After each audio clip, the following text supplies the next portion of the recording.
누가복음 6장 39절에서 42절 말씀입니다. 또 비유로 말씀하시되 맹인이 맹인을 인도할 수 있느냐? 둘이 다 구덩이에 빠지지 아니하겠느냐? 제자가 그 선생보다 높지 못하나 무릇 온전하게 된 자는 그 선생과 같으리라.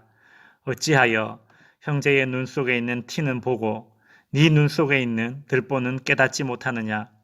너는 네 눈 속에 있는 들보를 보지 못하면서 어찌하여 형제에게 말하기를 형제여 나로 네 눈 속에 있는 티를 빼게 하라 할 수 있느냐?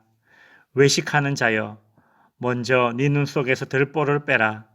그 후에야 네가 밝히 보고 형제의 눈 속에 있는 티를 빼리라. 아멘. 자비하신 하나님 아버지의 성품을 본받아 제자들도 성도들도 자비로운 자가 되어야 합니다. 그런데 다른 사람들에게 자비를 베풀지 못하고 비판과 정죄를 일삼는 사람들을 향해 예수님께서는 비유를 들어 말씀하십니다. 39절 또 비유로 말씀하시되 맹인이 맹인을 인도할 수 있겠느냐? 둘이 다 구덩이에 빠지지 아니하겠느냐? 예수님께서 비유로 드신 맹인은 1차적으로는 바리새인들을 일컫는 것입니다. 바리새인들은 자신들의 위선과 죄는 인정하지 않고 백성들을 정죄하였습니다.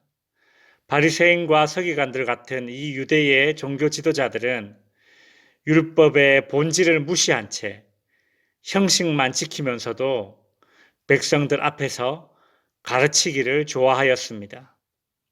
정작 자신들도 영적으로 우둔한데 말입니다. 하나님께서는 율법의 형식이 아니라 율법의 본질, 즉 사랑의 실천을 원하고 계신데도 불구하고 바리새인들은 율법의 본질인 사랑과 자비를 실천하지 않으면서 그저 율법을 형식으로 백성들을 판단하고 정죄만 하고 있으니 바리새인들은 영적인 맹인입니다. 그 맹인, 즉 바리새인의 가르침을 받고 따른다면 구덩이에 빠질 수밖에 없을 것이라는 주님의 경고의 메시지를 우리는 볼 수 있습니다. 성도 여러분, 하나님의 사랑을 가르치는 방법은 하나님의 사랑을 그 사람에게 베푸는 것입니다. 사랑은 말로 가르치는 것이 아니라 삶으로 가르치는 것입니다. 그런 의미에서 바리새인들은 하나님의 사랑을 가르치는 선생이 될 수 없습니다. 유대인들은 바리새인들에게 하나님의 사랑을 제대로 배울 수도 없습니다. 하나님의 사랑을 제대로 가르칠 수 있는 참 스승은 예수님밖에 없습니다. 예수님이야말로 온 몸으로, 온 인생으로 하나님의 사랑을 우리에게 보여주신 분이십니다. 바리새인들은 많이 스승이 되려고 하고 남을 가르치기를 좋아하지만 예수님의 제자들은 항상 남보다 자신을 먼저 돌아봐야 합니다. 공동체 안에서 사랑이 오고 가는 것이 아니라 비판과 정죄가 오고 가는 이유는 자신을 먼저 제대로 돌아보지 않고 항상 남을 먼저 보기 때문입니다. 우리는 누구나 다 약점과 허물이 있는데 객관성을 잃어버리고 자신의 약점과 허물은 아주 작게 보고 남의 약점과 허물은 크게 보는 경향이 있습니다. 심지어 자신의 약점과 허물이 상대방보다 더 심각한데도 말입니다. 41절 어찌하여 형제의 눈 속에 있는 티는 보고 네 눈 속에 있는 들보는 깨닫지 못하느냐. 이 말씀에서 예수님께서는 아주 엄청난 과장법을 사용하셨습니다.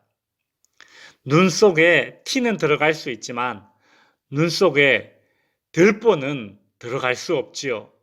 여기서 들보는 지붕을 받치기 위해 기둥 위에 얹혀 있는 아주 커다란 대들보를 가리키는 것입니다.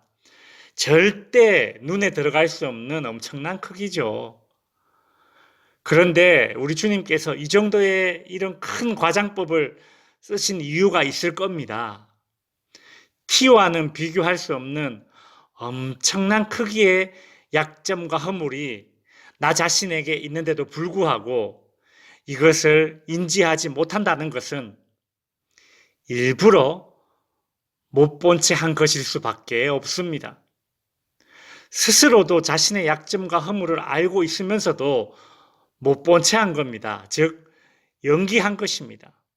42절에 보시면 너는 네 눈 속에 있는 들보를 보지 못하면서 어찌하여 형제에게 말하기를 형제여 나로 네 눈 속에 있는 티를 빼게 하라 할 수 있느냐.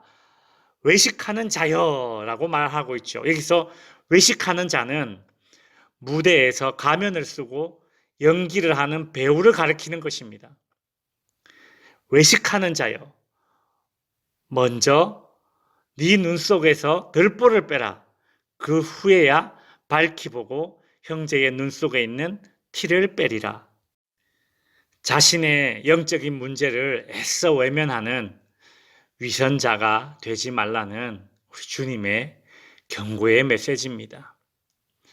1차적으로는 바리새인들을 향한 책망의 메시지이고 2차적으로는 제자들을 향한 주의의 메시지이며 그리고 오늘 우리들에게는 내적 성찰을 요구하시는 주님의 메시지입니다. 말씀을 정리하겠습니다. 우리는 모두 죄인이고 불완전한 존재입니다. 따라서 다른 사람을 비판하고 정죄할 자격이 있는 사람은 아무도 없습니다. 그럼에도 불구하고 비판하고 정죄하는 사람은 예수님 당시의 바리새인들처럼 자신의 약점과 허물을 스스로 알고 있음에도 불구하고 못 본 척, 없는 척, 안 그런 척 가면 쓰고 연기하는 사람일 뿐입니다. 우리는 자신을 돌아볼 때에는 눈을 크게 떠서 보고 냉정하게 내적 성찰을 한 이후에 다른 사람을 볼 때에는 한쪽 눈을 지그시 감고 봐도 될 것입니다. 주님 우리로 하여금 남의 잘못을 들추기보다 자신의 잘못을 먼저 돌아보고 바로 잡기에 힘쓰게 하소서 기도 제목 삼으시기를 바랍니다.